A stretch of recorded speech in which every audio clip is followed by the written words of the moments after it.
Hi there, welcome back to the Lament course. We are on session 7. This one's called Virgin. Now you might remember that so far we've looked at a few different aspects of lamenting from this book Lamentations. Lamentations was written about 2,500 years ago in the light of the Jewish people being exiled of Jerusalem, being ransacked and kind of razed to the ground really, and all the people taken off. And we've kind of taken out from the book of Lamentations the whole thing about what it means to be an exile and about the challenge of denial, about the power of metaphor and silence and the incredible ability to listen and the power in that. We've talked about how your pain is unique and yet it's not unique at all in session 6 that we call Deep, and now we're on to Virgin, and we start in chapter 1 and verse 8 and 9. Jerusalem has sinned greatly and so has become unclean. All who honoured her despise her, for they have seen her nakedness. She herself groans and turns away. Her filthiness clung to her skirt. She did not consider her future. Her fall was astounding. There was none to comfort her. So you've got the narrator kind of telling you a little bit about what's going on, and again it's all in metaphor and picture. But there's this sense that it's about uncleanness and nakedness and filthiness. And to make sense of those words, we've got to understand the story of the Jewish people. And it's one of a love relationship with God. Through the Old Testament, you get this picture of a marriage relationship. So you get things like the Ten Commandments in Exodus, and you find these are basically God's way of saying, hey, if we're going to be in relationship, these are the boundaries of this relationship. And of course, the first boundary, commandment number 1, is you shall have no other lovers before me. In other words, if we're going to live in this covenant marriage relationship, there's just got to be you and me. That's how it's meant to be. And when God appears to Abraham, even before that in Genesis, he offers this different future to anything in the known world. This relationship that the Jewish people will have with God will be very unique. Instead of tribes fighting for one-upmanship and trying to defeat everyone around them, God's heart was that Israel would live in a love relationship with God, and they'd live out this love relationship with those around them. So you get God talking about looking after the needy, after the foreigners, the widows, the orphans. This was revolutionary at the time. Nobody else was talking about looking after those on the margins and those on the fringes. It was absolutely revolutionary what God was asking them to do in their time. But as the Jewish people journey with God, they often get it wrong. One of the images that's used in the Bible when they get this wrong is adultery, because if the Jewish people and God were in a marriage relationship, when they turn their backs on God, then, well, that's adultery. It's breaking that first commandment of having no other lovers.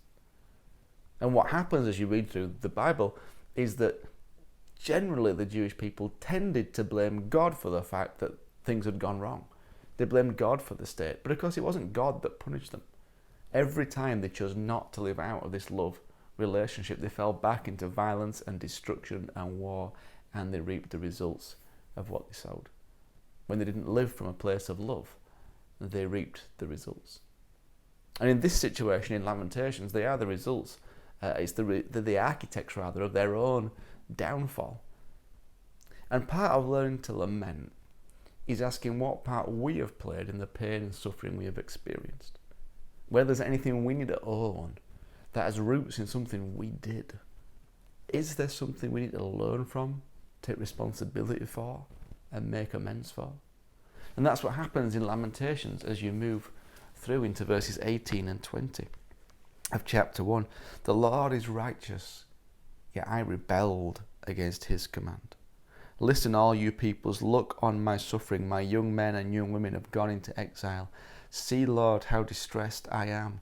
I am in torment within, and in my heart I am disturbed, for I have been most rebellious. See, in this situation, there had to be an acknowledgement that they'd stopped living out of love for God. Their actions had brought it on themselves. Now, of course, that's not true in every situation. There are times when we are not to blame and when we suffer because of somebody else's actions, and that's true especially if you suffered in some way as a child. So there are plenty of situations where that question is irrelevant. But in some situations, It may well be the question that opens things up. And part of lamenting and grieving is going, okay, he's working out why you're in this place and what part you had to play. Because the thing about, for a lot of people who suffered as children as well, they often believed it was their fault.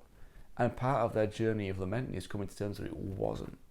So for some people, we've got to come to terms, who think it was their fault, we've got to come to terms that it actually wasn't their fault. And for other people, they've got to come to terms with actually their current situation is rooted in some of their own actions. And we've got to face up to some of those realities. That's part of lamenting and grieving and going through this process. But regardless of whether we had a part to play in it, we must be careful we don't do what the Israelites initially did and blame God. God is not the cause of your pain. God is not to blame, and we'll talk about that more in session 8. For now though, one of the key questions that people ask when they've been through difficulty and challenge and trauma and pain is, can I start again? Or does this pain and trauma define me forever? Do I have to wear that badge of shame forever, or can I begin again? That question lurks deep in everybody's hearts. It often goes unsaid, but deep down, there is this question that lurks somewhere beneath the surface that says, is my past going to define my future, or is there a new way to go about it? And we find the answer in Lamentations. Because remember, the imagery used is one of adultery. So it's of filthiness, which is a powerful Jewish way of stating uncleanliness. But here, these words from the narrator. Chapter 2 and verse 13, we dwelt on them in session 6. What can I say for you? With what can I compare you, daughter Jerusalem? To what can I liken you, that I may comfort you, virgin, daughter Zion? Do you see what he does? Earlier he stands in judgment, declaring she's getting everything she deserves. He talks about filthiness and uncleanliness and nakedness. It's like, look at the state of you, adulterous woman. It's a metaphor for the city, for the people. He declares she's getting everything she deserves, but now he calls her virgin, daughter, Zion. This metaphor is completely switched. Suddenly, somebody who's committed adultery is now called a virgin daughter. What's he saying?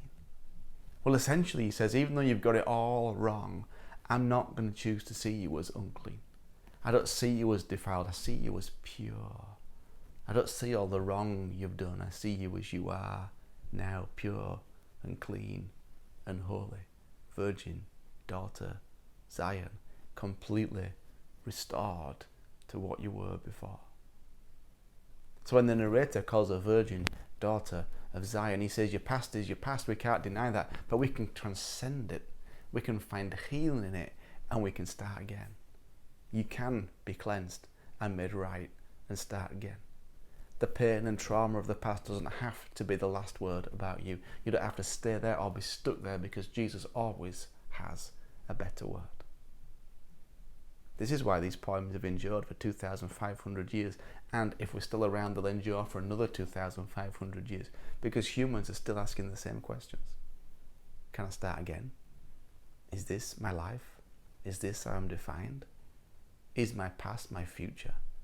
Will I always walk with a limp? These are the questions humans ask, and the answer emphatically delivered by God through Lamentations is no. You are virgin, daughter, Zion, clean, pure, forgiven, and loved.